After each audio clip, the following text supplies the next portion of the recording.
মিথ্যে ছিল। মিথ্যে ছিল জেগে থাকা রাত্রিগুলো। আচ্ছা, তুমি কি সত্যিই ঘুমিয়ে পড়ো? আমাকে না শুনে কি ঘুমোতে পারো? নাকি জেগেই থাকো? আমার না বিশ্বাস হয় না।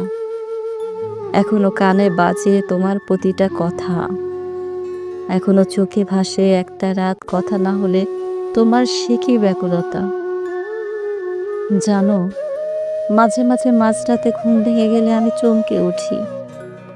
ফোন হাতে আলো জ্বলে দেখি তোমার কোনো কল এলো কিনা, কোনো একটা খুদে বার্তা। না, কোনো কল নেই, নেই কোনো খুদে বার্তাও। ফাঁকা স্ক্রিনে একটা আকাশ ভেসে ওঠে, দীর্ঘশ্বাসের আকাশ। জানো, সে রাতে আমি আর ঘুমোতে পারি না।